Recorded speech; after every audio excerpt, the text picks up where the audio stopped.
nurse ran her long fingers down her white nurse's skirt and put her hands in her pockets. She pulled on the top of her shirt, revealing momentarily a bra that was perhaps too nice, too lacy, and too red for this work in this place. She pulled out a small business card.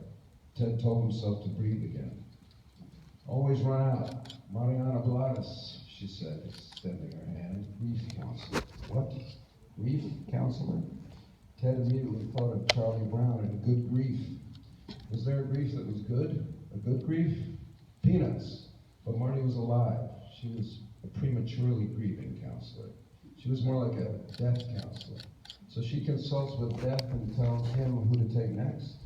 Ted felt the smile take over his face and did his best to reverse it. Grief counselor, death counselor, he repeated, looking at the card. That's charming. Like phlegm specialist. Or wound or ambassador of pus. That felt pretty good about coming up with those three on the spur. I work with the dying through their final stages, from shock to denial to anger to bargaining and depression to acceptance and peace. Sounds like a normal day for me, Ted said, except the peace part.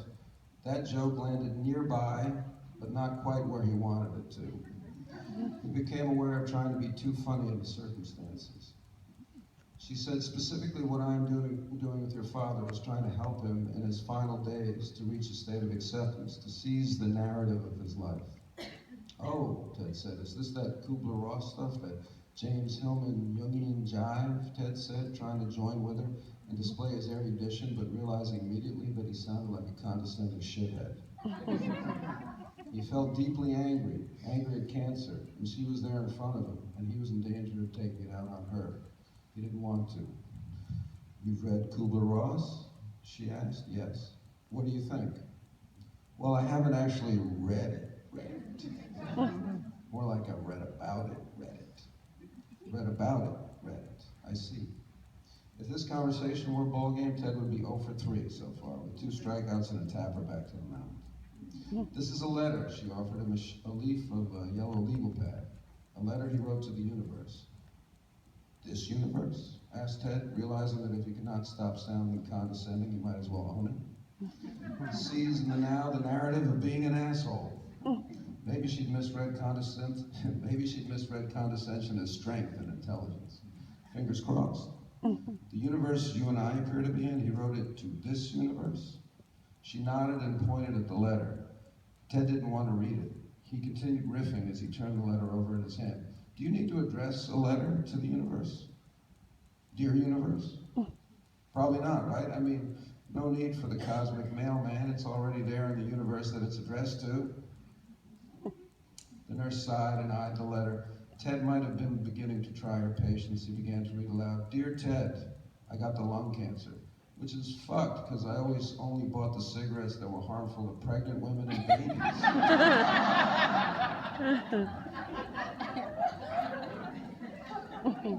Of which I am neither, so I figured I was safe. Silly me.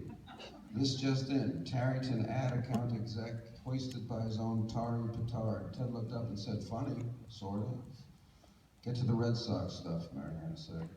Ted looked at the letter, blah, blah, blah, here. I was conceived in 1918, on the night the Sox last won the series.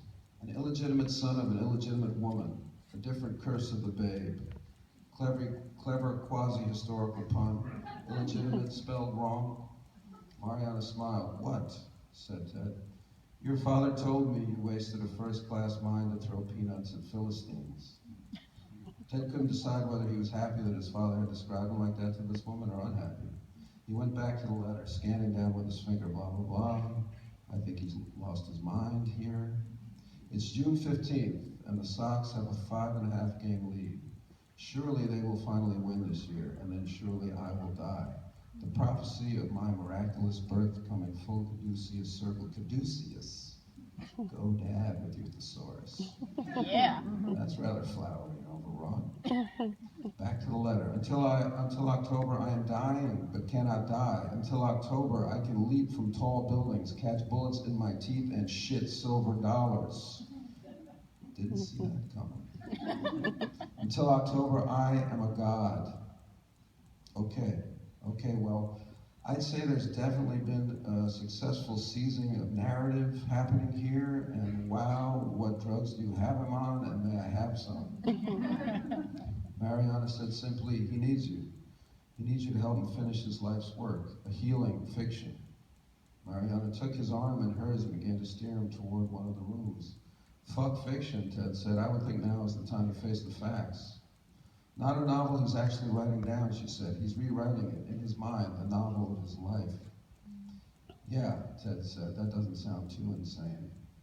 She said, there are a million ways to tell a life story, Theodore. Chipmunk reference. Let it pass. As a tragedy or a comedy or as a fairy tale with baseball teams that can keep you alive like magical warlocks, he is trying to tell you his story his way. I'm trying to appreciate what you're saying, but you can't just rewrite history, Ted protested. You can't just rewrite the past. There are such things as facts that get in the way. Pesky facts.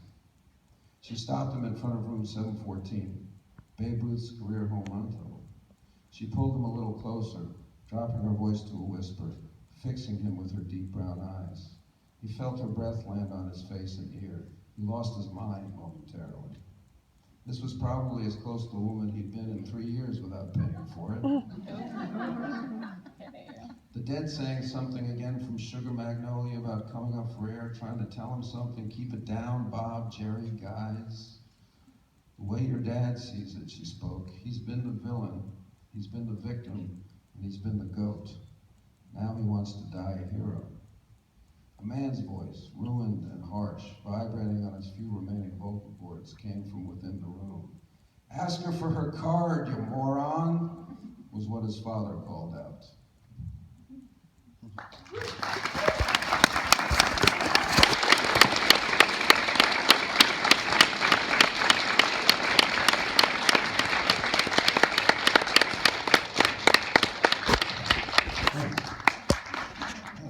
Nervous reading. It's funny. I'm holding on to this tight. Why don't you take it out of that? Why don't I take it out? I guess I would just be too Smart. So let's just open it up to Q&A. So questions from you guys. I don't know, is somebody picking people or am I picking people? I guess I'm picking. Good mic. There's a mic. Oh, line up with the mic.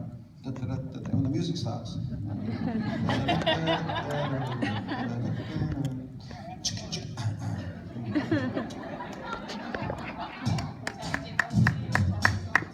Oh, you asked me a question. I was beatboxing. I did not know I could beatbox till just then. Awesome.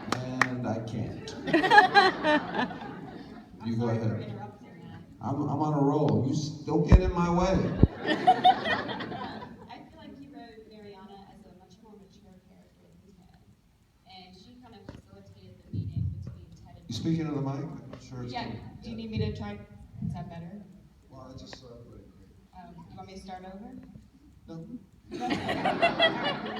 So I feel like she facilitated the meeting between Ted and his father. Do you think if you had written Mariana as a different character, or even if Ted had met a different nurse at the beginning, that maybe he wouldn't have reunited with his father? Oh, sure. Mariana's an instrumental person in his life, and I think that's, when you write a love story, which, there's a love story in the book. I wouldn't classify the book as a love story, but it's certainly a main part of the book. Coming from Hollywood and having done what I've done for so long, it's enough for people to be like good looking and then, oh yeah, of course they're in love. That's kind of what makes sense in movies. Or it's just bullshit, right? So I thought in a novel could really make like soulmates, whatever that term is. But when you look back on it and you go, oh, they complement one each other, they fit together.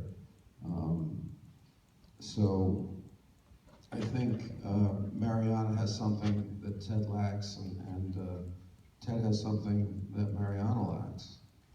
And I think that's why they can end up together. So yeah, it was instrumental that she be that type of person for book for the story to play out. Thank you.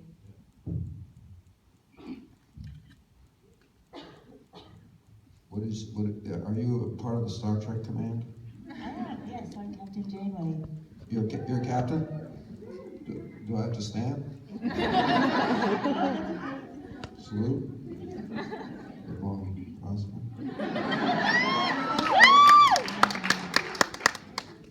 Just a bad time to tell you I'm a total original Star Trek guy, and I'm not down with that shit. Go ahead and ask your question anyway. James T. Kirk or nothing, my friend. I noticed you. I mean William Shatner or nothing.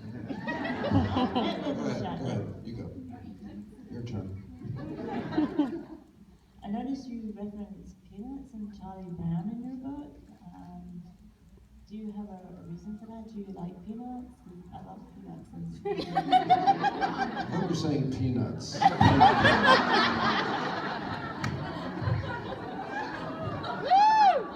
They are, right? Be clear. Say it again. Where did the Peanuts reference? Still not sure. Very good. To be clear, peanuts. I don't know where that came from. You know, the point of view of the narrative of the book is I don't know what you classify it in school, third person omniscient or something like that, but it's mostly inside Ted's head.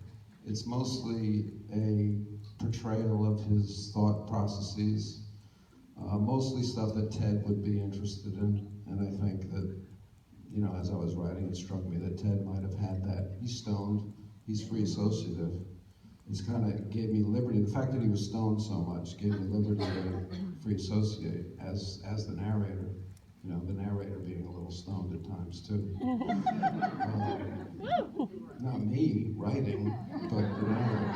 Sure. So there's a bunch of references to popular culture, music, you know, stuff that pops into one's head if one is free associating and or stoned. I like Peanuts though. I do like I loved it when I was a kid. The comic strip and the Christmas show. Great Pumpkin. Hello. Hi. I have a character development question for you.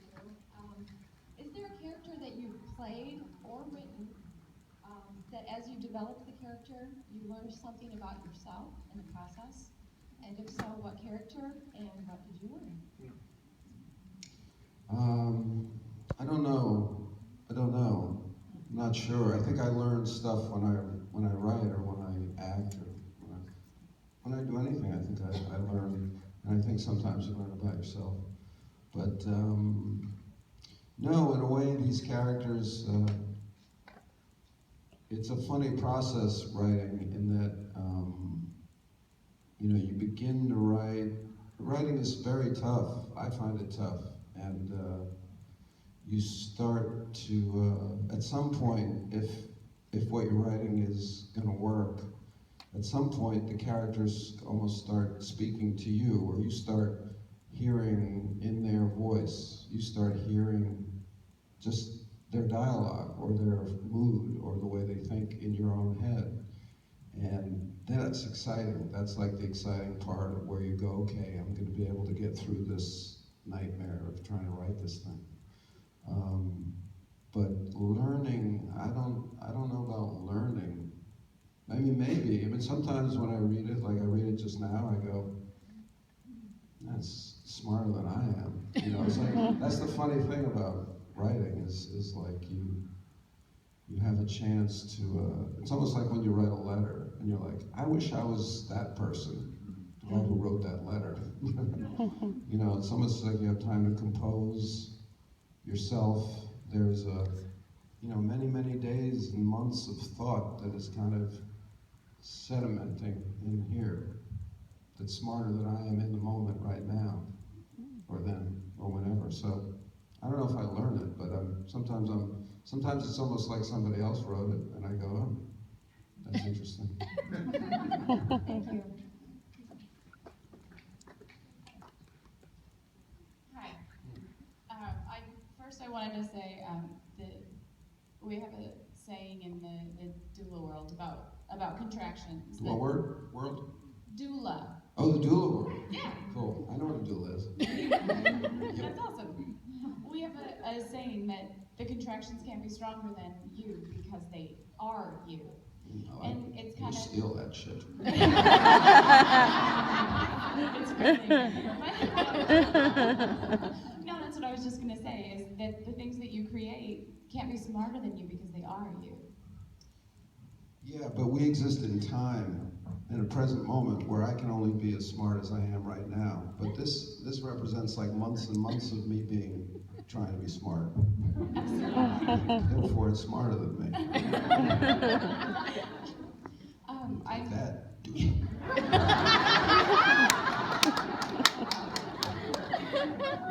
But I kind of agree with you. I know what you're saying. I think that's true. My question is about, I like many aspects of Ted and Marty's relationship, and one aspect that spoke to me personally was their relationship with baseball, because the only time that my dad was ever happy when I was a kid was when we were at a baseball game. And baseball games became sort of our escape. And I have a very fond place in my heart for them, so I was wondering about your experiences with your kids in baseball. I think a doula should be like a superhero, right? Would that be a good superhero? We do wear capes sometimes. Yeah.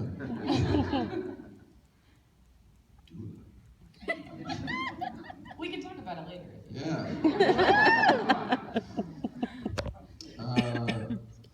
My experience based on my kids, not so much. Not so much. It was more from my own experience. I feel like I haven't been the type of parent that tries to replicate certain experiences for my kids, to try to let it happen. If it happens, it's like, we're going to the ball game, we're gonna have a fucking good time. It just doesn't happen that way. I mean, when it happens, it's great, and if it happens organically, it's great. But, I realized early on that my kids weren't that into it. They take it or leave it. So that's cool. That's, I'm sure we have found other things to, and when they write their books, they'll be, writing about that. But my dad and I, we weren't fans really. We were players of the game, really, and we bonded over that. So, yeah. I was a fan. I was a player. Yeah, I was a fan, but my dad was nothing like Marty, temperamentally, or, even as a fan. I grew up in a time when there was really not much sports on television. There wasn't a lot of sports that you could access. It was a different mass media world, right? So we were playing it more than we were watching it, and doing it more than being fans of it. But he was a pitcher on a Puerto Rican softball team in New York, which is true. That's in the book. That's biographically true of my dad. He was an excellent softball pitcher. That's amazing. Yeah, and that's about it for the biography of my dad in the book. But he was actually Gringo #1, and my best friend's father was Gringo #2, and there were only 2 Gringos on the team. I love your description of throwing to second base on the catcher. So. From behind the ear. Yeah, there you go. Yep. Thank you. Sure. Hi, I'm a longtime X-Files fan, and I'm also a librarian, so this is like everything I love rolled into one. Dewey Decimal that shit right now. How do you figure out the Dewey Decimal number? Does anybody remember that?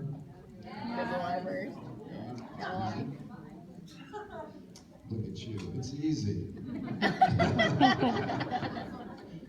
Somebody gave me a really nice present, and I'm not asking anybody else to do this, seriously, so Don't. I know you're all very generous and sweet, and I know that some of you are going to want to do it, but please, you don't have to. I'm not asking for it. But for Holy Cow, they gave me a pen with the Library of Congress number of the book Nice. on the pen. See, it's clever, right? Please don't do it. Anyway, your turn. Thank you. I love the at times comical frailty that's in this book, but you wrote something in particular that really stood out. You wrote, poetry has truth in lines and is therefore truer than science, a more encompassing discipline. And I just wondered if you could maybe speak about any poets that you draw inspiration from, and also what are you reading these days?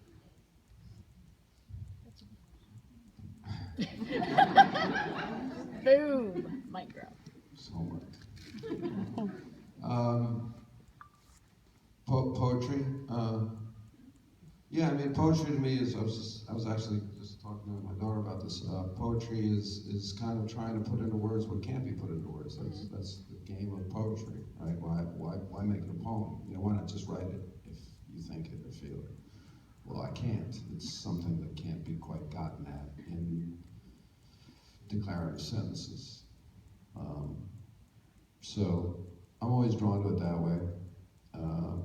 And you know, lyrically, I've begun to write lyrics as well, and that's a different thing. That's different from writing poetry because you've got the music to cover a lot of ground behind it. So that's another game that I like playing. My favorite poets, you know, I'll name a couple, but I don't want it to be exclusive, you know, because if you ask me tomorrow, I might name different ones. Yeah, so, I mean, it's coming to mind when I was in high school, I like John Berryman a lot, I like John Ashbery a lot, all poets named John Donne. We'll go to Johns today. Emily Dickinson. Her friends called her John. And has there been anything that you've read recently that you enjoyed? I've been on a nonfiction tip, so I've been reading a lot of Jeffrey Toobin. I got inspired by the OJ, you know, the Fox thing. I was like an idiot. I just went and read the Toobin book, and he's a really good legal writer. He wrote a book on Patty Hearst, just came out. He wrote a book on the recount when Bush stole the election. Jeb Bush stole the election. True. Read the book. So I've been on a nonfiction thing. Yeah. Thank you. Okay. Such a razor's edge to get right. If you haven't lived it, how do you get the funny through all the painful thoughts and the pain to come through all the humor? I don't, you know, that's just like, it's a thing, I guess. I don't know. I guess I'd just say thanks for saying that. I don't know. It's just, it's a voice. It's like, that's the writing part, you know, it's timing. A lot of it is, in a book like this, it's the timing of it. It's timing in the writing, you know, when to lighten it up, when to go for a moment, when to go for a joke, when to let it lie. I mean, I think I had enough points in the book where I didn't try to rescue it from being as sad as it is, you know, and I adapted this from a screenplay that I wrote, so there's a lot in it that isn't in the screenplay that I was surprised by, and some of that was in descriptions of the children when they're sick, you know, of Ted when he's sick as a boy, and of Mariana's daughter. She has a chapter that she narrates, and I found that to be very moving to me to write. So I don't know. I can't answer your question, but I just talk about it a little bit. So I hope that was enough.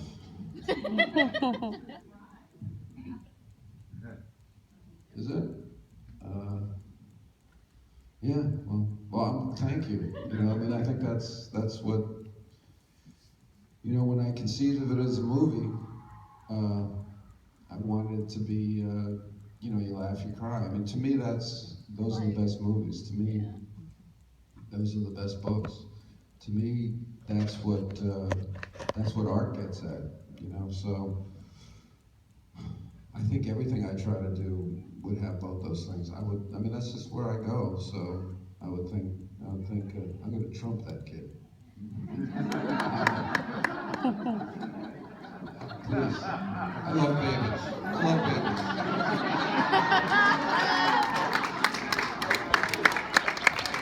Hey, I love babies.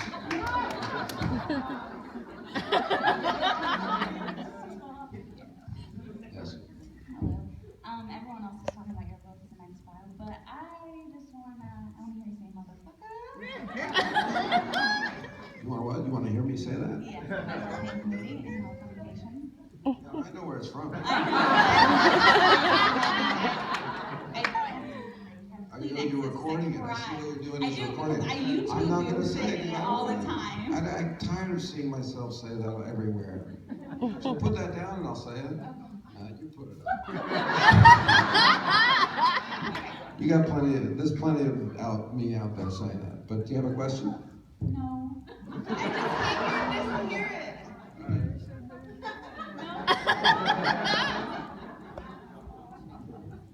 Aw. You're coming towards me with that face now. You're like, oh, your heart's broken. No, it's not. All right, thank you for all your books. And when I have a favorite book, I kind of like to go back and revisit it every few years. Do you have any books that you pick up and reread every now and then, like an old friend? Yeah, I read American Pastoral like every 5 years, it seems, by Philip Roth. But there's so many books I haven't read. That's the problem. You know, I'm embarrassed to tell you. My daughter is reading Anna Karenina now for her summer reading, and I never read it. And shh. Yeah. Motherfucker.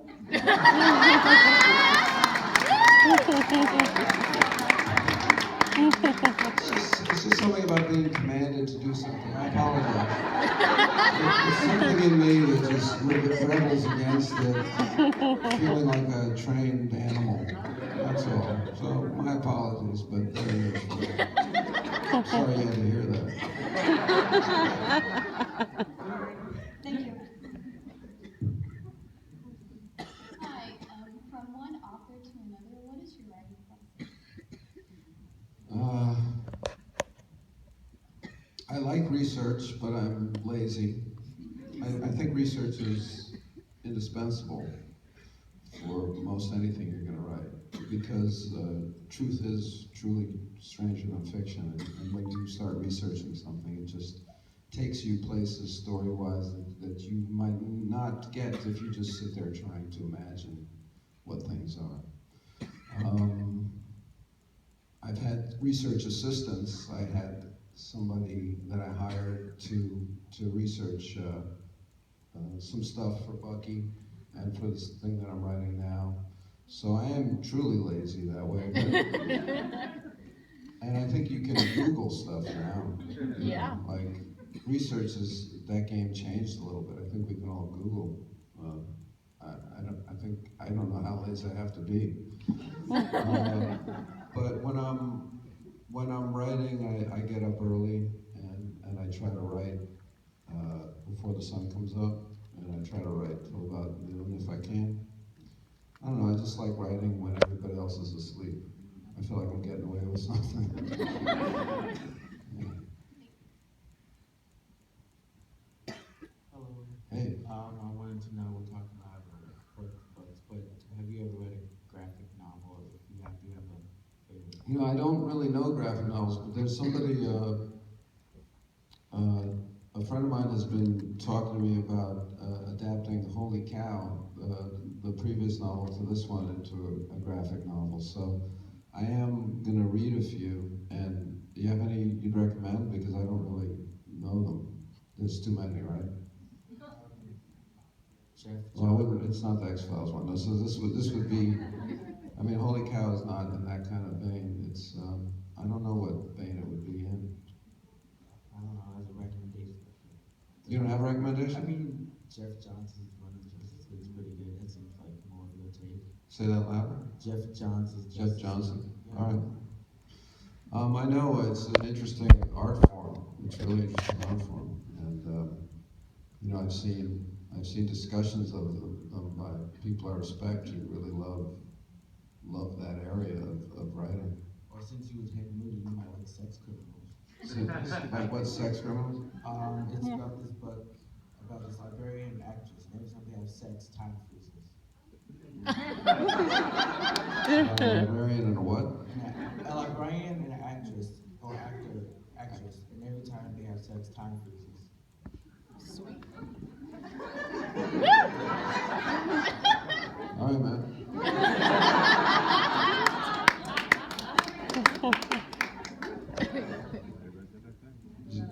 Is it Catwoman?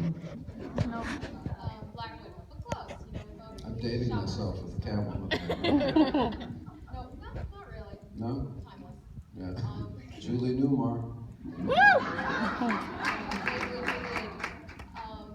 I really dig the conversationally tone of your book and how it's kind of going through different trains of thoughts and things. And so when you're writing this, I don't know if it's some people when they're writing like that, they'll just record them kind of talking and follow that, or do you just kind of write out trains of thought for everyone? Yeah. And then you're No, like, I oh, just get all kind of this write it crap out. of here. Yeah, no, I don't record. I don't talk when I'm writing. I'm just, I'm not a touch typist. I'm still a hunt and pecker. All right. Yeah, it's tough because I will get going so fast that I'll have to actually pick up a pen to write it down and then transcribe it. Multimedia. Yeah. There you go. Yeah. So no, I don't talk it out. I just kind of hear it and write it. Good job. Yeah, thanks.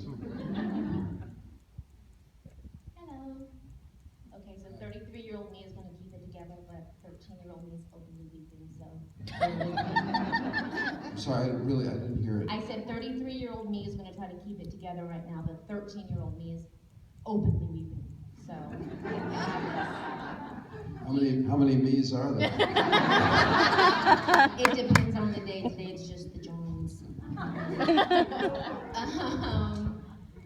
You spoke a little bit about your writing process for the prose. I was wondering if it's similar or different to when you're writing lyrics or writing music. Is it the similar process or different? It's different. The writing of the novels is more like a job because it takes so long. So it's really, a lot of writing is so disciplined. You know, I don't think I'd get anything done if I wasn't disciplined in terms of writing a novel. So I try, when I start, and I'm a guy that likes to start and see it through. I don't think I could write something over a number of years. I just couldn't do it. So when I start, I really want to concentrate and finish. With lyrics or poems, it's really mostly inspiration. You know, I just wake up with a phrase or a thought or an analogy or just an idea. And that's not a story. It's just a feeling.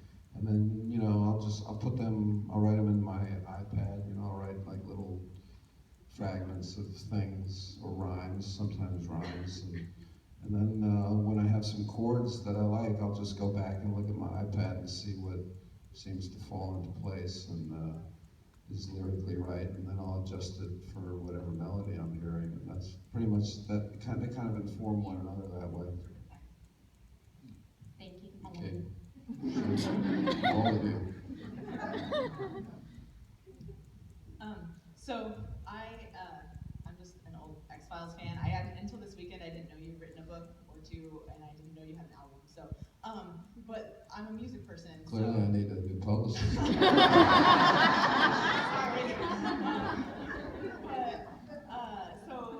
Regarding like the music aspect, do you have plans? Like, are you a musician? I mean, do you play, like, what instrument do you play? Like, how much of the music did you write? Like, 'cause some of the music was like, I was kind of impressed with some of the chord changes and some of the intricacies, and I was like, did you really write that? Like,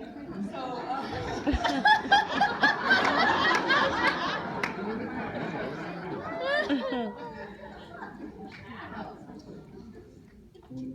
Did you have an example of a chord change that you like? Let me I'll ask tell my you if I husband. wrote any of them.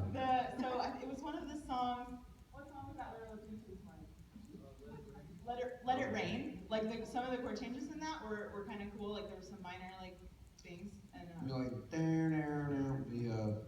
like the fade out to that E minor 7/6/5 thing. yeah. That would be me. Yeah, that was me.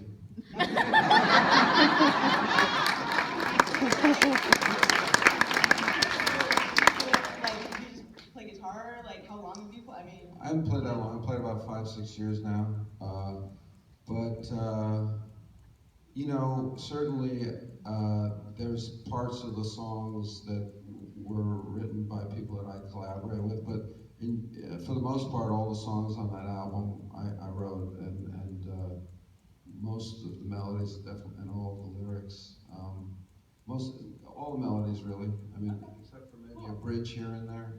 And you know, I could tell you which ones if you talk to me about it, but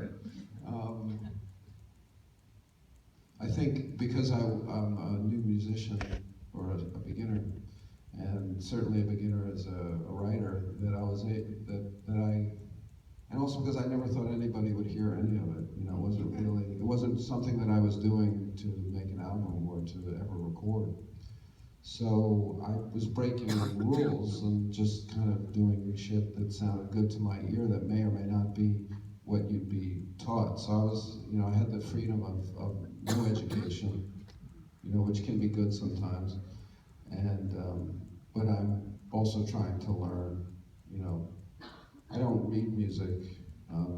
My process for writing a song is just throwing chords together that I like, and then trying to hear a melody over that, and then trying to find some lyrics that go with the sounds of the melody that I'm hearing. So it's kind of a fun hodgepodge of really not knowing what the hell I'm doing at all. no, that's cool. Like my husband loves the minor 7. Like that was like.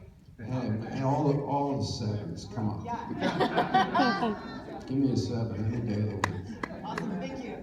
And Beatles, you know, your T-shirt, that's where I got, you know, the love of the 7. My T-shirt is the Beatles. Paging Paul McCartney. Different, but yes. Yeah. Yeah. And that was our last question. Let's give David a round of applause.